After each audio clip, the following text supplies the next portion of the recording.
If you want to feel more connected to humanity and a little less alone, listen to Beautiful Anonymous. Each week, I take a phone call from one random anonymous human being.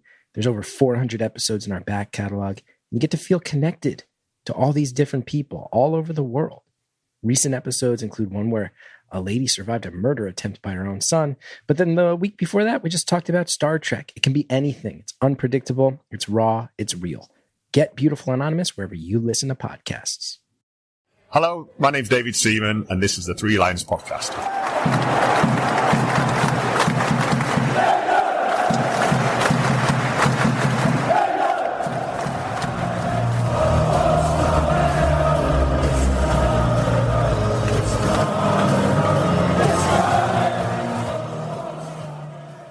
Welcome to the Three Lions Podcast. My name is Russell Osborne and this is an independent England football supporters podcast. I hope I find you well.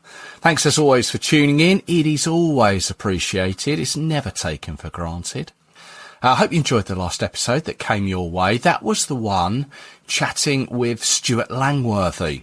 We spoke about walking football. Went down really well. So much more to walking football than what we just assume to be football. And it can involve so many people. It is still available at your provider of choice, so go check it out. Now, on to this episode. You're probably not going to like it, but you're here now, and you're intrigued, aren't you? Plus, at the end, I want to run an idea by you, so stick with me. Now, this episode idea, well, it initially came about after the Bournemouth versus Wolves FA Cup match a while back, where it took VAR 8 minutes to look at a goal decision. The previous record had been between West Ham and Aston Villa in 2024. That took 5 minutes 47. Now, I'd already done a little bit of research into it, but then I tuned into a recent episode of the excellent Gate 102 podcast with Charlie Tidswell. He mentioned an incident with Danny Welbeck in 2018. Now I'm going to come to that in a bit, but I thought I need to go back and revisit this one, so I dug all my notes out. Basically, I began to wonder about England and VAR and some of the moments that have gone before its time to where we are now. And I'm going to say, I apologise in advance, I'm going to call this either VAR or VAR, or Video Assistant Referee. You know what I mean. I apologise if it gets on your nerves. But in the past, many seem to have gone against us. But of course, one in particular did go our way.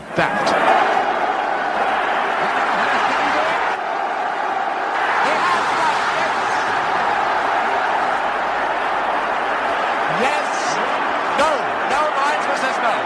The linesman says no. It's a goal. It's a goal. All of the Germans go mad at the referee. And then there were a few that didn't. Can Flack get there first? Flack can get there first for England. That's got to be a penalty. Penalty given for England. The Dutch are claiming outside. The referee looked hard at the linesman. The linesman said inside. No. Has he given a penalty? A yellow card has gone to Donald Koeman. I think he's changed his mind. He's changed his mind and given a free kick outside. Brian, is that not a sending off offence under the rules of the game? Absolutely. Let's just determine first, though. That's got to be, hasn't it? I mean, he's through with a clear goal-scoring opportunity. Red card. He's given a yellow. Floating in a long way towards Tony Adams. Oh, Campbell. It's Campbell who's finally got the touch. He's disallowed it, He's disallowed it. Campbell came away as though he'd scored it. Adams came away as though he'd got a touch. And Adams now inquiring of the Danish referee why it was disallowed. Well, Shearer jumped up with the keeper. I think it hit Campbell in the end, on the face, not on the hand. And he went in the net. I couldn't see anything wrong with it. Loading players in. Oh, against the bar. Campbell! No. He's disallowed it. Ersmeyer has disallowed it. Oh, that's a lovely touch. Lampard! Brilliant! It was in, no! That surely crossed the line. It's not been given. Surely that was in. Here we go. Oh, it's in. It's so far in. Now, I've said it before. I despise VAR. I think it's ruined the game as what I grew up knowing it as. For all the reasons that you've probably heard before, it takes too long. It disrupts the flow of the game. The referees or the VAR panel become the talking point. How many times in the past did we used to hear that if a game has gone by and we've not really acknowledged the referee, generally that meant the game was a good one? And of course, there's the spontaneity of celebrating a goal. It's just gone now, hasn't it? The length of time to check a goal or an incident, it just takes far too long. Although admittedly they don't all take as long as that Bournemouth Wolves game that I did mention. But I've been to many games that have featured VAR, and it's the same every time. There's almost a unanimous sigh that goes around the ground when it comes up on the screen. But sadly, I think we've come just a bit too far now for it to disappear. I think it's with us to stay. Maybe with semi-automated, we'll get back to maybe clear and obvious. I don't know, but it's not the game I grew up with. That said, I don't disagree with all the advancements of the game. I'm more than happy with the goal line Hawkeye technology. That's the one where the referee's watch will buzz when the ball fully crosses the line. That is provided there aren't people in the way of the cameras. You remember that time, Sheffield United and Aston Villa, I think it was, when it was either the referee's watch didn't work or there were players in front of the camera. The ball clearly crossed the line. Technology, isn't it? It's supposed to make our lives easier, but on the whole, goal line technology appears to work, and I'm happy with that. So time for a quick history lesson. Tennis and cricket. Well, they've been using Hawkeye since the early 2000s, and there'd been calls for it to be utilised in football. But the then FIFA president, Sepp Blatter, was always against it. Aspect of football should be maintained, and football lives up with errors of the players, error of the coach, and errors of referees. The only one they have never mistake are the fans and the spectators, and that's good so.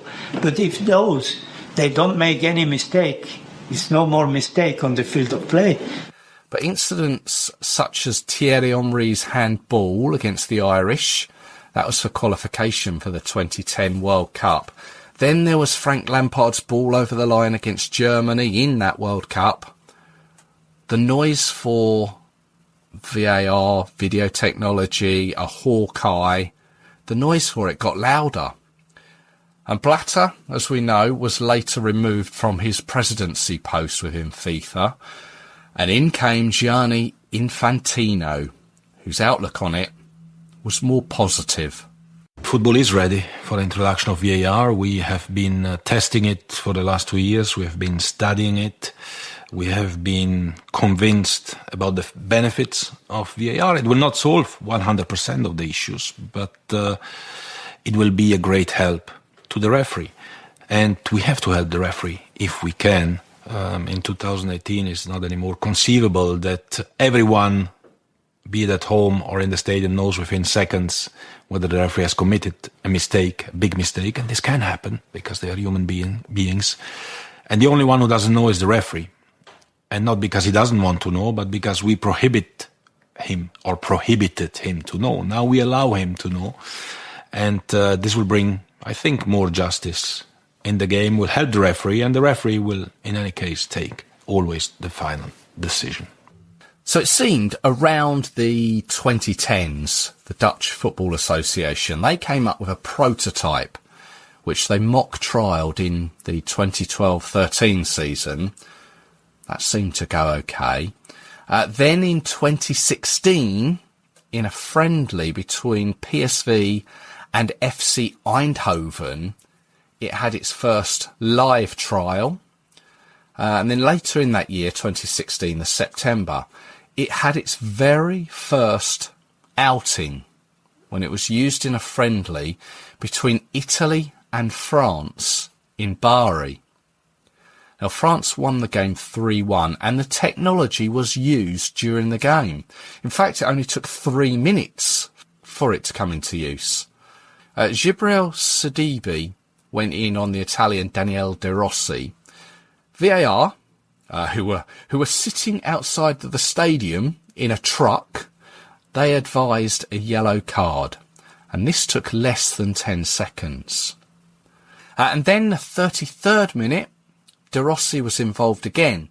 He had a goal-bound header stopped by what looked like the hand of Kurzawa. VAR reviewed it, and there was no penalty given.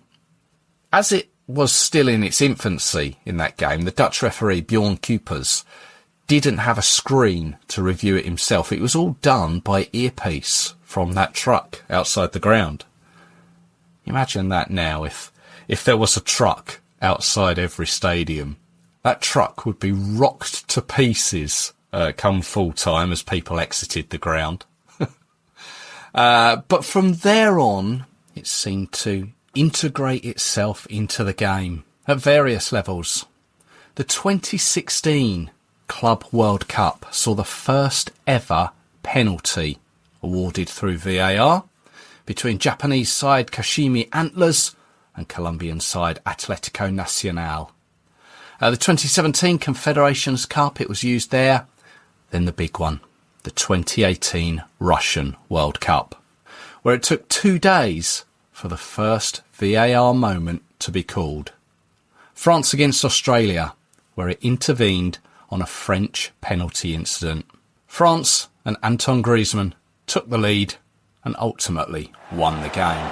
Pogba plays it through. Big chance for France here this time. Oh, the referee will look at this and will shake his head. But the referee might have something to think about there, because the challenge from Risden and the official from Uruguay, Senor Andres Cunha, has gone to look at the screen, and the referee could return to the field of play and could point to the penalty spot. The decision is a penalty for France. We have a moment of history in Kazan. Griezmann's never scored in a World Cup finals. He has now. It's France 1, Australia 0. And the VAR played its role. France and Griezmann would once again benefit in the final from VAR against Croatia. Now, during that World Cup 2018, VAR came into use 21 times in 64 matches. And this increased to 27 in Qatar 4 years later. England weren't involved in VAR during 2018, but they were in Qatar. And once again, I'll come to that shortly. But back to France, and this time England. It's June 2017, and England travelled to Paris to play the French in Paris at the Stade de France. It's a game I remember going to, but I have to be honest, I don't remember any talk of VAR in the preceding days before the match. 9 minutes in and Harry Kane puts us ahead, but by half-time we're 2-1 down after goals from Samuel Umtiti and Gibril Sidibe. Remember him from that France game against Italy that I mentioned? Anyway, the second half is only a couple of minutes old when Dele Alli was brought down in the box by Raphael Varane. His heels were clipped. Penalty awarded. Not just that, though. The referee was consulted by VAR through his headpiece, and Varane was dismissed. So there it was. In that moment, the first time VAR had been utilised during a match that England were involved in. Ali has chased his own pass here and he's onside and still goes on now as he Unbalanced there by Varane. Yes, he was. Penalty has been given. Just there's contact. It's a definite penalty. It's strange how Dele Alli got in behind the back four. And the referee has gone to the video review here, and he's going to show a red card here to Varane. So he's going to get the penalty, that's for sure. Harry Kane, Tottenham vice-captain, against Tottenham captain Hugo Lloris. Kane wins. England on terms. His second goal of the evening against his clubmate. Harry Kane once again scored from the spot to level things, but despite being down to 10 men, France rallied and Dembele would score the winner later in the game. Let's move towards that moment I mentioned at the beginning with Danny Welbeck. It occurred against Spain at Wembley in a Nations League game in 2018. We went 1-0 up through a Marcus Rashford goal, although two from Saul and Rodrigo put Spain in front. 90 minutes were up and England had the ball in the net, and we all thought that we'd salvaged a point. It wasn't to be though. Time beginning to run out. Gomez. Trippier. The Liverpool youngster once again. It's deflected. Ramos up rather than away. And a chance for Welbeck! But it won't count. Disallowed by the referee. Danny Macaulay, the man at the centre of controversy once again. Ramos with the initial clearance. And what did Danny Welbeck do wrong there? Difficult to see, but Spain survived. And England may believe, they should be leaving Wembley with at least a draw this evening. Now, despite losing that game, we did make it to the first Nations League finals. We were there, along with hosts Portugal, there was Switzerland and also the Dutch. Our first game, the semi-final, was against the Netherlands in Guimarães. A Marcus Rashford penalty put us ahead. Matthijs de Ligt equalised in the second half. Then with less than 10 minutes remaining, Jesse Lingard scores. Cue scenes of pandemonium in the England end. I remember it vividly. But no, word soon got around. It had gone to VAR. It had come up on the screen. And in the stands, though, we didn't know what for. On the telly, it would seem that they were being shown replays of Lingard's toenail being offside. Frustrating. Doesn't even come close. Little flick from Sterling. Barkley. For Jesse Lingard! England have the lead back. And there are only 8 minutes to go. Their best passage of play the whole evening. And it slipped through Ronald Koeman's team. Goal check. Yeah, he could be offside. Or is it going to be a Raheem Sterling moment from the Champions League? Memphis Depay's waiting there to get. It's going to be a very, very tight call.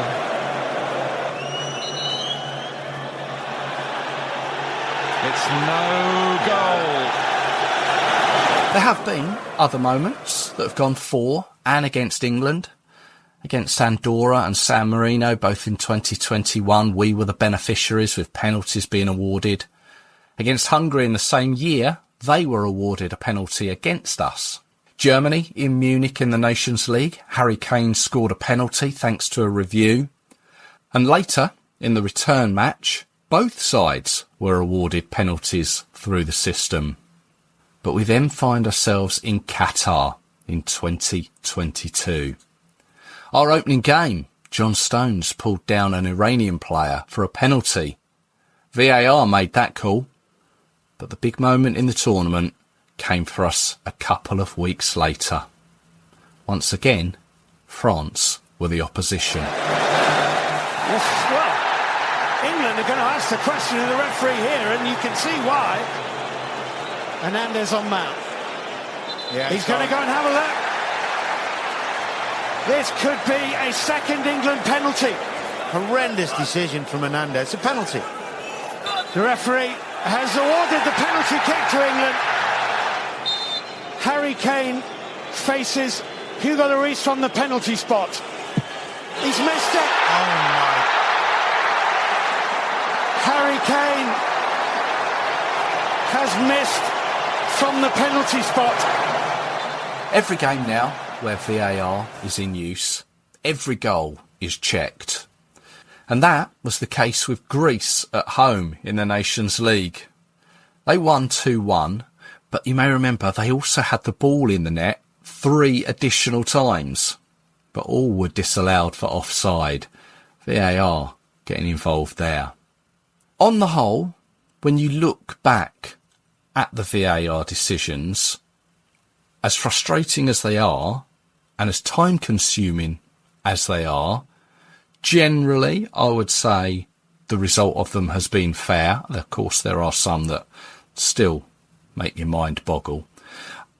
But generally, I think they are fair. Some have gone against us, and we've taken some. But more recently, during the Euros, the semi-finals against the Dutch, you could say we gained some revenge against them. We were 1 down in Dortmund when Harry Kane had a shot. His foot collided with Denzel Dumfries. Kane went down. I have to say, being there, to me, it wasn't an obvious penalty. And I think for those watching on the telly, with the additional help of the replays, you could argue either way. But referee Felix Zoya was called to the screen, who then came back with the universal sign for VAR and pointed to the spot. Harry Kane scored, and our journey to Berlin was back on. And that's just over the top from Kane. Kane is down writhing in agony. Well, he wants a penalty. Know what this usually means? I think they're going to give it. I think that'd be really harsh. Kane got there first. Here we go. Here we go. England penalty. Here comes Kane. Here come England. But I've no doubt that VAR will make an even bigger story in the future. It could be next week, could be next year. But I think there is a massive story coming our way with technology. And I have to say, I'm not looking forward to it. Anyway, that's got that off my chest. VAR. How about you? Like it? Loathe it? Is it here to stay? Can it be removed? Would we just go back to the old days? Don't know. Let me know. Hey, another idea I have. I mentioned this at the very beginning of the show. I had an idea. Looking towards the Senegal game to be played at Nottingham Forest City Ground. It takes place on the 10th of June. It's a Tuesday. I had this idea that it could be a match where all England supporters wear their England shirt. Football shirt culture is a real big thing now. And yes, there are occasions where teams wear special one-off shirts, but I'm not sure there has been an occasion where the fans in the stands all universally wear a shirt. The vast majority of us have got an England shirt tucked somewhere in the wardrobe. And over the years, England have had loads of different types of shirts, some that you've probably forgotten about. There's the Admiral shirts that, they're quite old now, aren't they? There's the Umbro ones, and now we've got the Nike ones. There's the retro ones, the ones that go back to 1966. There's goalkeeper shirts, there's training shirts. But how good would it be if everyone at the City Ground wore a shirt with 3 lions on it? A lot of people go to England games when they're on the road, and you end up at a stadium of a club side, and there's fans who wear their club side shirt. Whilst generally I have no problems with that, it does rile some fans, because I think as soon as a club shirt is seen, there becomes a bit of a divide. So if everyone's wearing their own England shirt, there's no division then, is there? as I say, lots of different colours. There's the traditional white home shirt. There's the red away shirt. We've had blue away shirts. I'm sure some of you know a grey away shirt. We have, even in the past, had a yellow away shirt. Yes. Goalkeeper's shirts as well. If you can turn up wearing David Seaman's, Refreshers goalkeeping shirt, that'd be a good one. But it's just a bit of fun. So how about that? Dig out your England shirt to wear it, even if you're not going to the game. But if you are going to the game, dig out your England shirt and wear it to the Senegal game at the City Ground. Right, that's about it from me. Thank you very much, as always, for listening. Always appreciated. Don't forget you can follow the show on social media, wherever you do that. Twitter, X, Facebook, Instagram, YouTube. Just search 3 Lions Podcast. Let me know what you think. Send me a message. You can send me an email too. 3lionspodcast@gmail.com. If you've got an idea for the show, if you like the idea of the shirts at the City Ground, let me know. I'll be back with you very soon with some more England content. So until then, take care of yourselves. Cheers.